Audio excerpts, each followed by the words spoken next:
Okay, well, we're sitting here. Two professionals, two academics. Absolutely. All right, Chicago's best. At least I consider myself having Oh, been one of absolutely. Chicago's best. Yes, ma'am.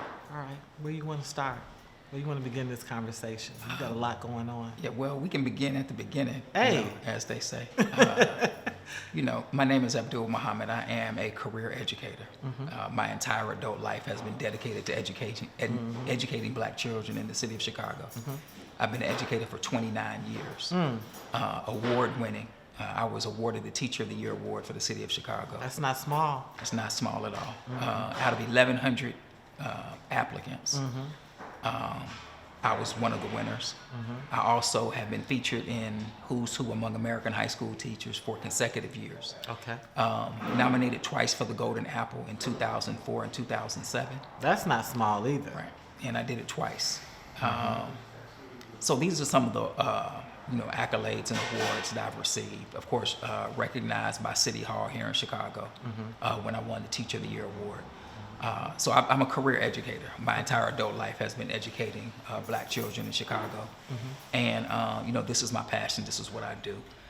The recent issues in the city of Chicago have been that because I've been so successful at what I've done, transformed schools everywhere I've gone for the last 25 years in Chicago.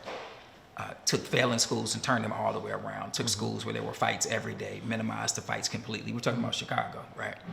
And this year, I was removed from my school by Chicago Public Schools based on 83 false claims or lies that 7 white teachers told to the Chicago Public Schools Law Department. So that's the fight I'm in right now. And so I know that's what we want to talk about, but I do have a long career in education, a long career transforming the lives of black children and working with black families to make those things happen. Okay, we're going to talk about that. Okay.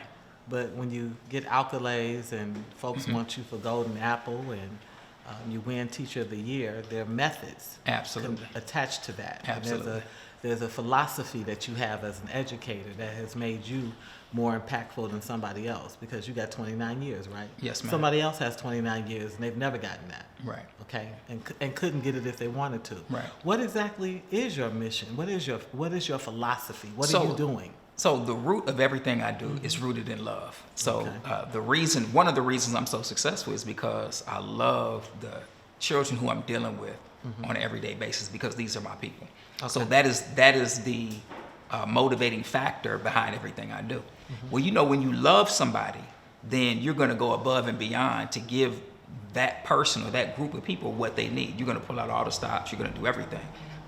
This is the creative force behind everything that we do, right? It's all rooted in love. So when you love someone, then that natural creativity comes out. So that was the root of everything. But the things that I did specifically, the methods. Right, the methods that I did is that one of the things I did is I engaged with black boys. Okay. Because as you know, in the public school system, our children, black children as a whole, are neglected. But then there's a special group that gets the most neglect, right, in public education, and that's black boys. So I made a specific point to engage black boys in the classroom. For example, our young men, they like to go to the back of the classroom, right, because they don't want to be engaged in the learning process. So what I did is I said, no, the boys can't sit in the back, they got to move to the front. So they're getting that direct instruction from me as the teacher, that direct engagement. And what I saw when I did this, the young black boys, their grades shot up in the classroom. I'm talking about black boys in the inner city in Chicago getting A's and B's in class and being proud of it. So these are some of the strategies that I did. Now, the greatest thing that I did, of all the things, right, of all the great things, is I gave my students a black history fact every day. When I first started teaching, I asked my students, I said, well, what can I do better? And a young lady said that I wish I learned more about black history. Well, as a black man who knew black history, right, this broke my heart. So I'm like, man, I have a student telling me that she wished she learned more about black history. So I made a commitment that I would never have another student tell me that they wish they learned more about black history. That next year, I gave my students a black history fact every single day at the beginning of the classroom. So that sounds like you wanted them to start to know themselves. Absolutely. And when I gave them the knowledge of self, the knowledge of who they were, then this caused them not just to fall in love with me, but also to fall in love with learning, because we know all learning starts with self. The greatest knowledge that we can learn is the knowledge of self. And when I made it a commitment to give my students the greatest knowledge that they could receive, they fell in love with learning. You hear people say, oh, these children today, they don't want to learn. That's not true. I had students that would tell me, Mr. Muhammad, the only reason I'm coming to school is to come to your class. And when your class is over, I'm going back home. What's your discipline? Oh, always super disciplined. No, your discipline. Is it history? Is it art? History, yes, ma'am. History is my so you're the discipline. history teacher. Right. Yes, ma'am. All right. Well, where does some of the philosophy of Jawanza Kunjufu, where does with that male energy, that boy and that energy and that sitting and being kinesthetically, what did you do with that? Because they still act up, whether they love themselves or not. So the thing that you have to first have is you first have to have expectations, right? Behavior expectations, academic expectations. The higher you raise the expectation for the student, then the student is going to meet the expectation that you raise. If you have low expectations, the student is going to rise to those low expectations. So I started the year for all of the students with high expectations, right? But taking into account what Dr. Kunjufu said, I always incorporated things into the class that would engage the male students as well as the female students. But you know, when you're dealing with male and female, you're dealing with two different types of learners. Yes. And you have to do something to engage both. For example, and I say this to my students, and I would say this to them on the first day of school. The female student can be on her phone, having a conversation with her friends, doing her nails, getting her hair braided, all of that, and get all the work done. Right, we're multitaskers. Absolutely. The male student, if a young lady that he likes sits next to him, his whole day is over. He's not getting any work done. If somebody starts talking about, you know, his favorite rapper or the basketball game, then he's not getting any work done, right? So you're talking about two different types of learners, so you have to do something to engage both types of learners. So some of those kinesthetic activities that I did in the classroom were directed at the young men because they're different types of learners than the young women. They need to be engaged a different type of way. So you're award winning. You keep a pulse on the students. Absolutely. You separate the needs of the gender, the male and the female student. Right. Then you have some strategies that cater to both, I'm assuming, although your specialization is that male student. Right. Or at least that's what your heart's investment, your deepest heart's investment. And they need it. Right. Okay, so how do we get here? So we have a professional, and you are connected to the classroom, to the community. How do we get in this precarious situation that we're in now? So the way we got to this precarious situation is because Chicago Public Schools has always been a plantation when it comes to black people. In the entire history of the Chicago Public School system, they have always exhibited anti-black behavior from the very beginning of Chicago Public Schools up until recently, where they were found guilty in court of systematically removing black teachers from the classroom. Right? And specifically black male teachers. Specifically they black, got y'all right. out of there first. Absolutely. Yeah. So Chicago Public Schools has a long history of anti-black behavior. Okay.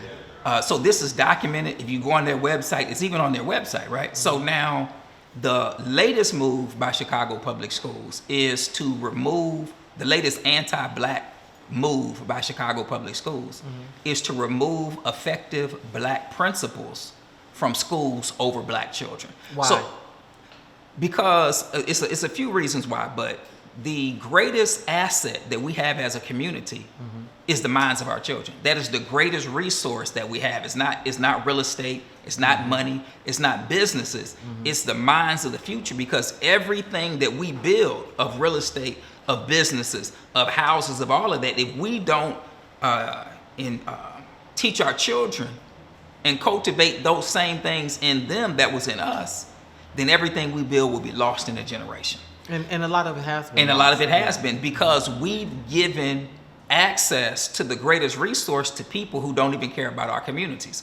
So the big move is to remove effective black educators from in front of black children, so that the future of black people can be controlled by those who don't even live in our community.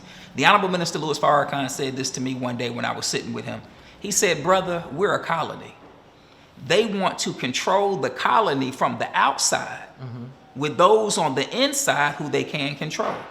So now, if I can't be controlled and I stand up as a strong black man and I'm being an example to black children, the reason that Nat Turner and Harriet Tubman and Denmark Vesey and Gabriel Prosser were a threat is not only because they physically fought white supremacy, but is that they were a model of what fighting white supremacy looked like. And when black people saw them, then they would be inspired to fight. So the key to white supremacy is always take down the image or the model of the person that is the fighter against oppression. So every great black leader who stood up against oppression, once that leader would eat, not even when they were gone, but when they were here and when they were gone, their image in the public was destroyed. To be marred. Exactly. Yes. So you have effective black educators like myself who are examples in front of black children, who are examples of success in education in front of black children, and that has to be pulled down. And this is what Chicago Public Schools has done. And then second is that when you want to have policies that are detrimental to black children, you have to remove the people who are going to be opposed to those types of policies. This is why they systematically got rid of black teachers, and this is why right now they're systematically getting rid of black principals who are effective over black children. So why stay? Why even battle this? So if that's it, what's the point? So the point is, so the fight is the greatest fight that we can be in, which is the fight for the minds of our children. Okay. You know, I didn't say, oh man, you know, I'm gonna go out and I'm gonna try to be a hero and fight Chicago Public Schools. That was not my... Never in the plan. It was not in the plan. My goal has always been to give our people, our children, the best education and the highest quality education possible. And in every school, no matter how challenging the environment, that's exactly what I've done. So that's always been the goal. So when Chicago Public Schools and 7 white teachers came up with over 83 lies and used those lies against me, I had 2 choices. I could have just faded into the background. Which is what they would like. Right, which is what they wanted. Or I could have fought the lies that were told. And so I didn't go in a room and say, you know what, I'm gonna be a hero. I reacted like any normal human being who was lied on, who was falsely accused, would react. Well, any normal human being with some integrity. Absolutely. Because people get lied on all the time and they take that hit. Right. But this apparently is a hit that you can't afford to take. Absolutely not. So you talked about being not only teaching, but also being a role model, that you Absolutely. are presenting before them what they can be and Yes, beyond. ma'am. Yeah. Absolutely. So you're not going to take this hit. Can't take it, no ma'am. So if they reinstate you, what comes with that? Because So- you know that's going to be, now we have a whole new shebang. Right. You're really under the microscope, and there's really a highlighter on you. What comes next? Well, I'll say this, there's always been a highlighter. Anybody who, and not just me, so any black principal in Chicago Public Schools that has been successful with black children, they walk in their building every day with a target on their back. Okay. Now, if you're a black male principal and you're successful with black children, then your target gets bigger, right? Right. If you're a black male principal and you're successful with black children and you're Abdul Muhammad, you're a Muslim, then the target gets bigger, right? So all of us as black educators have a target on our back. So for me, so that's a given. That's not like, well, if you go back, then they're gonna, no, they were already doing it like they've done every black educator before. So you're not me, really right? walking in any kind of fear. Absolutely Yeah, not. You already know. Absolutely not. So this recent attack is not the first time that I've been attacked by Chicago Public Schools. So this is not the first time they attacked me or they came against me. But this time I had to stand up and fight publicly because I couldn't just lay down and let them tell 83 So why lies. not do a Marva Collins? Why not pull whatever monies you have and open up your own school and do it that way? Why stay on this particular battleground? Well, so the opening of my own school is always an option. It's always been something that I wanted to do. So that's not off the table, right? But when you get into a fight, right, as I'm in, I didn't start this fight. But you're going to finish. Right, this fight came to me. So it's equivalent to 7 white people saying, we're going to jump you, right? Because we don't, for whatever reason, either you're going to fight, right? Or you're going to lay down. and I chose to fight. So the option of developing separate education has always been, there's always been something that I want to do and something that I plan to do. Okay. But I'm not going to just walk away from this fight without resolving this issue the way that I think it should be resolved. So, and I'm not saying that resolution is, well, I being reinstated, because that alone is not enough. All the people that lied, all of those people need to be exposed as they are being exposed and removed from their position, right? So, because we have to put something in place so that it doesn't happen, so the same thing doesn't happen to future black educators. And we also have to keep in mind that the majority of our children, black children, are in the public school system. So somebody has to do something for black children for where they are, as well as develop something. You keep talking about black children, but this is becoming more than just the children. Right. Because if you're saying that, like, the black student gets anything in front of him, and that this is systematic, has been historical. Absolutely. And this is not just a fight now for you, this is an actual battle. So that means the educators, the black educators coming behind you, come into a whole different sort of atmosphere. Right. Those are big shoes. Yes, ma'am. You're being sacrificial. Yes, ma'am. Somebody has to make those types of sacrifices. So it's your turn? Absolutely. Absolutely. And this is a big burden to carry. How are you carrying it? Well, I'm a Muslim, so, my faith in Allah is what carries me. Okay. I'm not a coward by Allah's permission and grace, and I'm a fighter. You're a fighter? Yes, ma'am. Absolutely. So what happens in the interim? You're battling, but there's a vacuum with the youth. You are on the various venues talking. That's one of the reasons I wanted to talk to you. Absolutely. Because I wanted people on the other side of the world, other educators who think that the American landscape for education is simple because it is filled with, beautiful buildings. It has computers. Right. It looks very structured, okay, where they come from a lot of, sort of popcorn, unstructured. Right. But they don't understand this type of personal battle because you're talking about mindset now. Absolutely. And whether or not they're sick. Okay, so the question is freedom. Yes. And do black people and the people of the world have the right to self-determination? Okay. Would you rather be a slave and have no right to self-determination and have computers and beautiful buildings? Or would you rather have your freedom, justice, equality, and your right to self-determination and no computer and no beautiful building? So why aren't you as an academic, as a professional, why aren't you on the speaking tour doing a teach the teacher model? Why aren't you saying, you know what, forget just the kids, now I'm going to go out and train a whole slew of educators. Yes, ma'am. This is what you can expect when you get into this arena. This is the type of, sort of armor you're going to have. Why isn't that a possibility for you? That absolutely is a possibility. Oh, okay. But, sister, that absolutely is a possibility. I've done a little bit of that, but I would like to do more. And all of that is on the table after I win this fight. After you win this fight. Absolutely. So the fight is the most important part to this. Yes, ma'am. This is the main piece. Absolutely. This is the checkmate. The gauntlet has been thrown down. That's it. And I got to reiterate, the fight was brought to me. I was trying to avoid the fight. I was trying to just do my job and mind my business and be effective at what I did.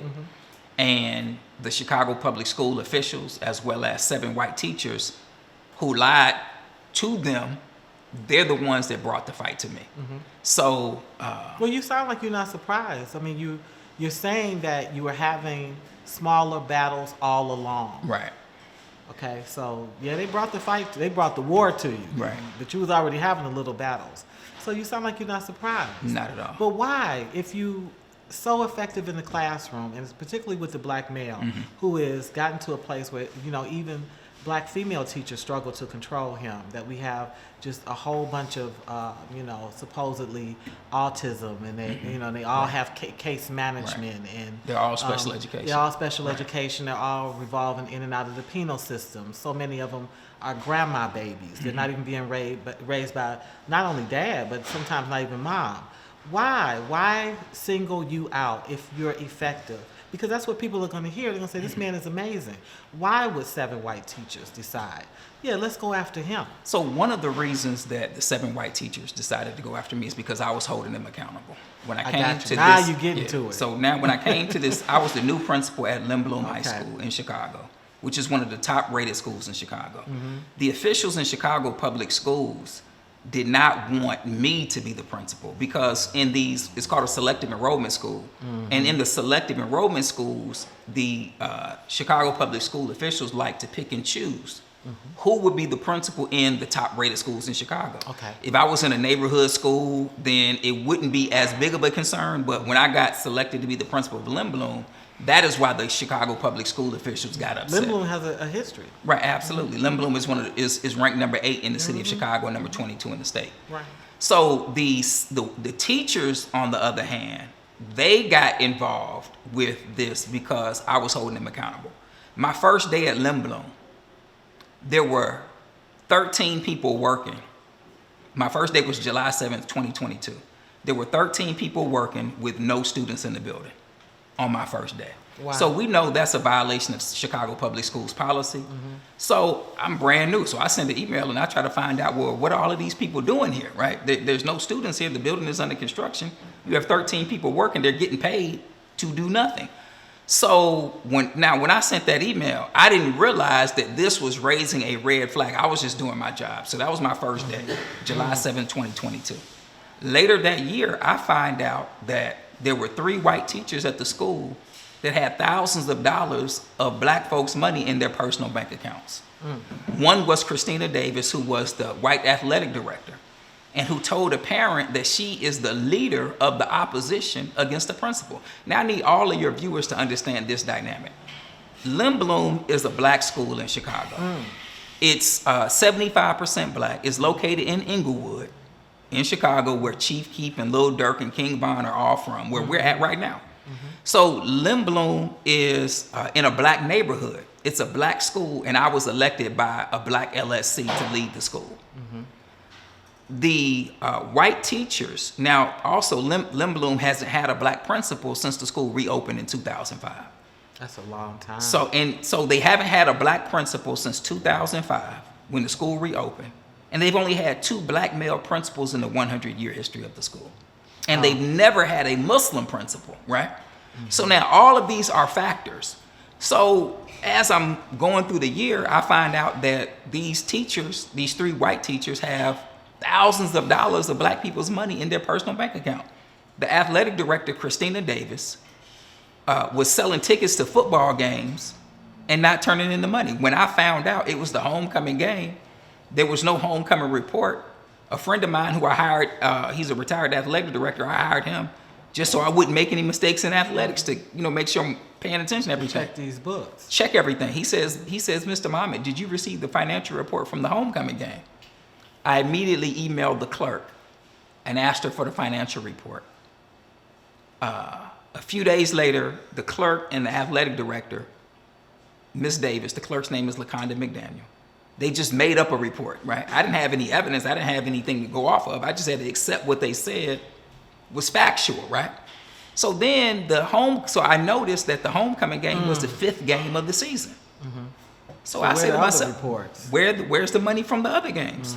So this time I reached out to the stadium director and I got the financial reports from the stadium. So I couldn't be lied to again about how much money was collected. So the stadium director gives me the financial report. I bring Miss Davis, the athletic director, into my office, and Miss McDaniel, the clerk. And I asked both of them, I said, where's the money from the previous football games? They both looked at me in my face and said, there is no money. So I pulled out the financial report and gave each of them a copy. And I asked them again, I said, where is the money from the football game? The black clerk didn't say anything, Miss McDaniel. Miss Davis, the white athletic director, said, it's my money. I said, it's your money? She said, yeah, I brought money to make change. This is my money. I said, Miss Davis, that's not how it works. If you sell tickets, you got to turn in the ticket money. She said, no, this is my money because I brought money to make change. I said, Miss Davis, if you sell 1 ticket for $5, the $5 belongs to the school. She left my office saying that was her money because she brought bank to make change. That was a Thursday, I believe. Saturday morning, she emails me and says, I realized the mistake that I made and I have the money for you on Monday, right? So that's one. So now the teachers on the first, before the school year started. Somebody advised her. Right. They're riding the clock and they just making money with no students in the building. Now we have an athletic director who's keeping the money from the football games. She also had 83 coaches that were out of compliance. No, 37 coaches that were out of compliance with Illinois state rules. And she also led 4 students to get injured in off-site cheerleading practice that was not authorized. So all of this was happening, and I'm holding people accountable for what their failure of black children. There were 2 other teachers that had money in their bank accounts as well. So I'm correcting all of this that was going on, but while I'm correcting it, the white teachers are upset that I'm holding them accountable. So you had 7. Because you messing up the flow. They were stealing money. That's what they were doing. Yeah, you messing it up though. So those 7 white teachers with the black clerk who was helping them to steal money, they worked with the Chicago public school officials who in their mind wanted someone else, their personal choice to be at Lindblom. So they worked together for 8 months, came up with all of these 83 different false claims, shared them with the law department, and I was removed from the school. So again, why do I have to fight? Like I said, Lindblom is a black school. Why would I lay down and let these black children think that in some kind of way I did something wrong when I can prove everything that they said is an absolute lie? So the fight. But also, you sitting here with receipts. I have receipts for This everything. is receipts though. Right. So I'm with you on the fight now. If I got my receipts, sister, when I tell you I have receipts, they're falling out of my pocket. I got everything that I'm telling you. I have the receipts. I have the email from the teacher that had $5,000 in her bank account. I asked her, where's the money? She said the money is in my personal bank account. I have the receipts from Miss Davis. I have the receipts for everything. Who does that?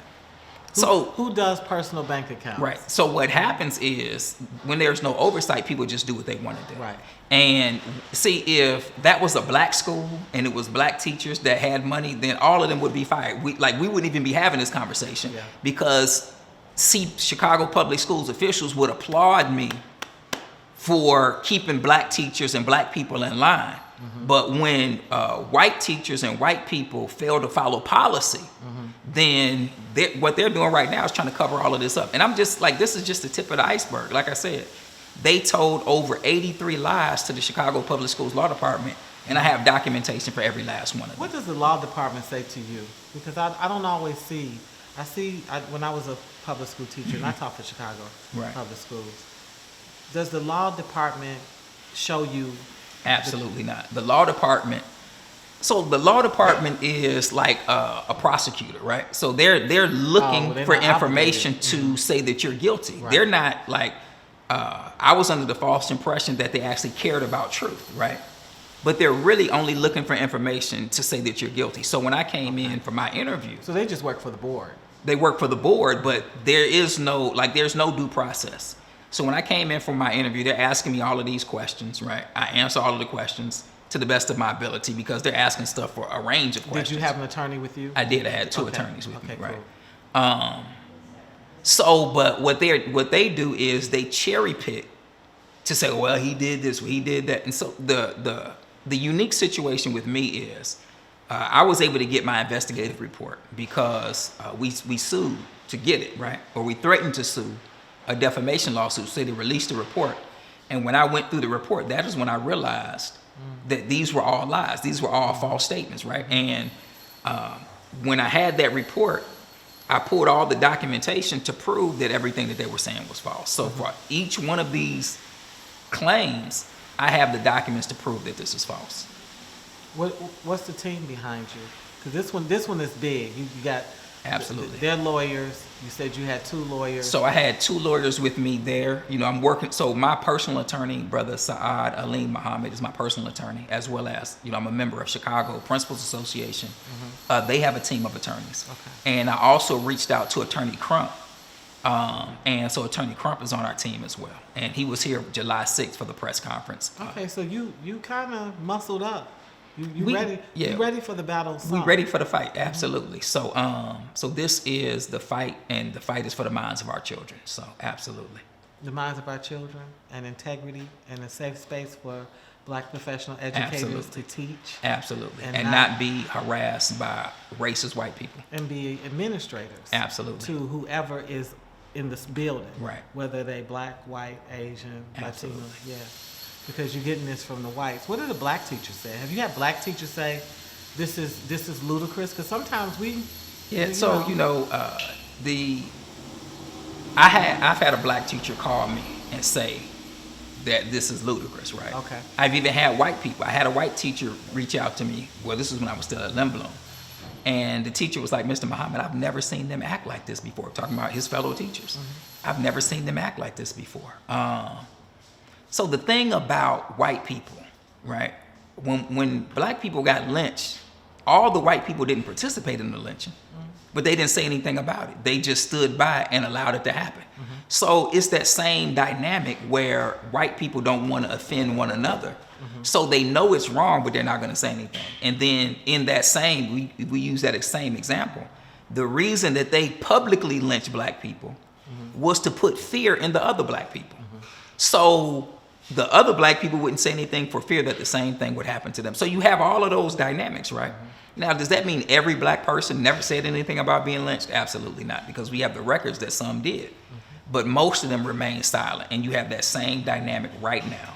You have people who know that Muhammad is 100% innocent, but they will not say anything because they fear that CPS will come after them the way they came after me. Okay. And what do you do with that psychologically as you still fight? Because ultimately, it's the next teacher that's coming behind you, it's the next administrator that's coming behind you that's actually going to benefit greater than you. Yeah, I can't do anything with somebody else's fear. That's for them, that they have to deal with, I have to stand up like a man and do what I have to do. But I can't, if somebody else is afraid, that's between them and them. Okay. But me, I can't do it, so. This is huge. Yes, ma'am. Yeah. Well, I have to show you respect because I've been in that machine. And depending on who the mayor is, depending on who the council members are, all that makes a difference because they own the school. I used to teach over at Orr. Okay. And Orr High School was Mayor Daley's school, and we would have him as principal for a day. Right. And the pressure on educators, the pressure on that building. I left CPS because that school got restructured 4 times in 10 years. I was there 11 years. 4 times in 10 years, one school, West Side, restructured 4 times because it's prime property. Right. Yeah. No other reason. Right. The same kids, and they brought the transformation thing, and it's still it's the same community, same issues, same problems. But that was really it. So it never was about, like you said, their minds or. Yeah, it was about that school is central to getting down Chicago Avenue, making it to the expressway, blah, blah, blah. So I didn't have half the energy that you have, so I tip my hat to you, sir. Yes, ma'am. Thank you. I appreciate it. I did use that experience to earn my PhD. It was that experience is what I used to write my doctorate around. Yes, ma'am. So what's next after this? I mean, at some point, I know you're in the middle of this battle, but we also have to plan for when, because you're an educator. Right. What do you hope to do with this? Well, what I hope to do is definitely change the structure of CPS. And some of those changes have already happened. Of course, they're not going to come out and say, well, we have to change this because they're talking to people about them books. Right, absolutely. So one thing that I found out regarding the football game is now they're doing the digital tickets. Yeah, I bet they are. So they can track it, but of course it's because of this particular situation right here. So there's been a lot that has happened around this. So for example, the law department is not going to be able to just lie on principles like they have been. Because when I got my report and we identified all of these lies, now we've created this dynamic where other principals are looking at their reports and they're looking at all of these lies in their reports. So that they're not going to be able to continue to do, right? They're not going to be able to continue to lie and the way they have on principles. And cook the books. Lie and cook the books, which is exactly what they've been doing. But for myself personally, one of the things I've always wanted to do is like educational consulting, like we talked about a little earlier. So that's something I've always wanted to do. No, you have to now. Right. So So that's something that's that is a goal of mine. Mm-hmm. No, it's already written. Right. Yeah, you're consulting already. Absolutely. Yeah. And then, I do a lot of community work. So I'm a principal, right? But I also do a lot of community work. So I would like to, of course, continue to do that community work with our young people that I've done for the last 20 years. Okay. Anything else you want to tell me? Anything else you want to ask? So we talked about hip hop. This was before we got on the air. And so one of the things that many people don't know, for the last 20 years, I've done a battle rap competition. You rapping? Well, I do rap. If my students walked in here right now, they would say I'm the greatest rapper alive. That's how they know me. Oh, that's how they know you? That's how the students know me. That's how they refer to me. Okay. But for the last 20 years, I put on battle rap competitions at whatever school I was at. So I started when I was at Westinghouse on the west side. Okay. And what we do is we get the best rappers in the school. We do it right before they go out for Thanksgiving break. And the students have to bring canned goods to get in. So it's a food drive at the same time. But everybody wants to come and see the rap competition. So at every school I've been at, we've collected thousands and thousands and thousands of cans. So that's what you have to bring in order to get into the battle. So to get a ticket for the battle rap, you have to bring the ticket for the battle rap. You got to bring 2 canned goods, right? So before, like for example, and I can kind of go through. I was at Westinghouse when they would do food drives. It's 10 or 12 cans, right? It was ball head, right? Yeah. When we did the battle rap, we had thousands of cans, and then we would donate those cans to the Greater Food Depository of Chicago. Well, now you done walked yourself into a booby trap, because I want you to help me host a battle rap. We can do it virtually, but the Ghanaian youth are and with Afrobeats, they're doing that. They're doing now. There's a whole section of them. I don't get down with them. They do the drill music, and not to the same degree, but they're liking that. Right, I don't want them to necessarily give that legs, okay? But yeah, you can help me do. I want you to host that, and let me introduce what you do, and get them to give, because that's something they don't do. They don't actually help themselves. So yeah, I've been doing it for 20 years. So on that same thing, I would take students. So every year you got to do it virtually though. For me, we can make it happen. I have expertise. I took students. So I would take students to the studio, for example, when Black History Month would come around. Okay. I would ask them to record a rap. They do a rap for Black History Month. I take them to the studio, we record it, we shoot the video, show the video to the entire school. This is some of the things that I've done for the past 25 years. At every school that I've been at, I've done the battle rap. So I started at Westinghouse when I was at Chicago Vocational. I did it there. Chicago Vocational had 2,000 students. Yeah, huge. And all of them wanted to be at the battle rap. So and I have videos of all of this, right? Okay. When I was at from Chicago Vocational, I went to Simeon, of course, did it there. From Simeon, I went to Julian, did it at Julian. And then from Julian, and I do want to kind of talk about this a little bit, I was at a school, when I left Julian, I was Percival Julian. I was at a school called Nancy B. Jefferson. Nancy B. Jefferson, right? Nancy B. Jefferson is located inside the Juvenile Detention Center, which in Chicago was referred to as the Audi Home. So, I was there as the assistant principal, and of course, you've been on the front line. You like a Vietnam vet. Every school for education, absolutely. Every school that I've been at has been at risk. It's been a school that's neglected. Yes. Every last one of them. And in every one of these schools, including Nancy B. Jefferson, when I walked in, we transformed the school. When I got to Julian, Julian is on 103rd, as you know. And when I got to Julian, you had parents coming up out of the neighborhood wanting to jump on students. You had gangbangers coming to jump on students. You had students wanting to jump on each other. The focus was not academics. In the time that I was there, we eliminated all of that. We shift the focus to academics. And on the last day of school, rather than fighting on 103rd and people driving, honking their horns, the students were getting their book bags and going home. Now, it's easy for me to talk about it, but to actually do that work, right, is something else. It's something that you have to be committed to every day, and I was committed to that. So every school that I've been in transformed it. When I was at Simeon, Jabari Parker, who's in the NBA, was one of my former students. Kendrick Nunn, who's in the NBA right now, is one of my former students. Steve Taylor, who was ranked the #1 basketball player in the state of Illinois. These are all my former students. Blake Hickman, who played Major League Baseball. These are my former students from Simeon. If they walked in here right now, they all have love for me for the work that I did. I didn't treat them any different than anybody else. I treated them like I treated everybody else. So your reputation precedes my you, reputation precedes me. So when I got to Nancy B. Jefferson, now again, this is the school inside the Juvenile Detention Center. Most students, as you know, this is the most at-risk environment in Chicago. Yeah. Students, you're in school it's the jail school, right? Yeah. The students were not concerned about academics or education. I worked with the principal. We extended the class period from 50 minutes to 75 minutes so students could earn their credits faster. I would go around the facility. Now, when I walked in there my first day, 85% of the residents are black boys.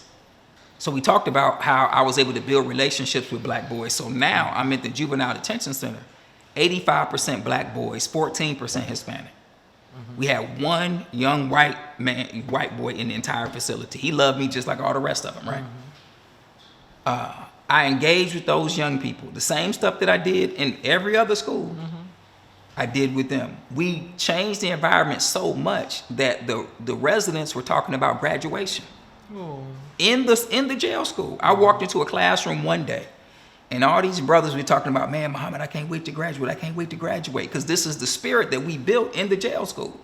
It's a brother that was sitting by the door. He was sitting by the door because he didn't want to be engaged in the class. He's sitting by the door. He's listening to all these other brothers talk about how they looking forward to graduation. Now, this young man, he's 17 years old and had never been to high school a day in his life. Dropped out of school in 8th grade. He pulls me to the side and he says, Mr. Muhammad, do you think I'll be able to graduate? Now, you know, I couldn't lie to him and say, yeah, you know, we're going to cook the books. I couldn't lie to him. I said, brother, if you do what you're supposed to do, you'll be able to graduate just like them. You want him to buy in? Absolutely. But that's the kind of spirit that we built at the Juvenile Detention Center at Nancy B. Jefferson. Also, while I was at Nancy B. Jefferson, I received the email. This email said that 1,900 Chicago public school students went to go see this play called Hamilton. I don't know if you've ever seen Hamilton. Hamilton is one of the greatest stage plays in the history of stage plays. So I'm sitting in my office and I read this email. I'm saying to myself, my students can't go see Hamilton. Like, I'm incarcerated just like them. When I walk in the building, I have to go through 2 line scans just to get into the classroom. Exactly. I have to sit in the classrooms with no windows just like them. So I reached out to the producer of Hamilton and I asked the producer, I said, will you bring the Hamilton play to Nancy B. Jefferson? So I worked with that producer for 2 years. And in those 2 years, at the end of that process, we brought the Hamilton play to the students of Nancy B. Jefferson. When the actors were performing the play, the producer pulled me to the side and said, Mr. Muhammad, this play has only left the stage twice. Once when we brought it to the White House for Michelle and Barack Obama. And the other time is when we brought it to the students of Nancy B. Jefferson. This is the work that I've done for the last 25 years. And I'm saying that because I'm not a stranger in CPS, Chicago Public Schools. So it's not like, well, we don't even know who this guy is. You know, we don't know if he's ever been successful at anything. Absolutely not. The people in Chicago Public Schools know my record. They know the success that I've had with black children in every school that I've gone into. When I left Nancy B. Jefferson, we turned the entire school around in the jail school. When I left Nancy B. Jefferson, I went to the west side again at a school called Douglas, which is located in the Austin community. I know Douglas. Douglas, if you know anything about Douglas, you know for 20 years it's been a thorn in the side of Chicago Public Schools because they never had a principal that could go into Douglas and turn the school around. There were fights. When I walked in the door, everything that you think could be wrong with a school was wrong at Douglas. Why? Not because the people there were bad, but because it's in Austin. It's on the west side, just like Orr. So it was historically neglected by Chicago Public Schools. And then, you know, when something is neglected, then other things start to happen. And that's exactly what I walked into when I went to Douglas. But did you transform Douglas like you transformed every other school? Absolutely. When I walked into Douglas, the attendance rate was in the 70 percentile, somewhere in the 70s. We brought it up to 85%. The graduation rate was in the 60s, like 62%. We brought the graduation rate all the way up to 85%. In fact, the highest graduation rate in the history of Douglas. Well, let me say not in the history of Douglas, but in the last 13 years, because that's what I have the records for, was during the time that I was there. We brought it up to 82%. So the fights that were happening on a regular basis, we eliminated all of those fights. Right, but this ain't about that. This ain't about the amazing Right. work transformative work you've done. This is about you standing as a leader Absolutely. in front of a white staff, Right. and them have to accept your direction, Right. Accept black authority. yeah, which is something that they do not want to accept. And Right. they don't want to accept it, and they haven't experienced it. You're talking 20 years, 25 years. Right. They haven't had it 1 year, Right. and they had it 1 year, and all hell broke loose. Right. That's what it sounds like That's to me. exactly what happened. Yeah. Yes, ma'am. So they're willing to wash all that away to cover up for 1 year of discipline. That's rough. It is. All right, well, you've explained yourself well. Yes, ma'am. We Thank you. definitely know you're amazing. Yes, ma'am. I hope you have an amazing portfolio that you can show physically, or you've Absolutely. written your book, or you have a ghostwriter. Yes, ma'am. Working on it. I would hope that you at some point would have your own personal podcast. Yes, ma'am. Where you can sort of give people chunks, because your history is so expansive. And newer teachers, male and both female, need to learn from your methodology. These are ma'am. your methodologies, much like Dr. Jawanza Kunjufu, Dr. Amos, Right. Marva Collins. They all had their own style that we still are learning from, okay? Yes, ma'am. So, yeah, I'm glad to have sat down with you. Yes, ma'am. Thank you, my sister. I appreciate it. I'm glad to have sat down with you, too.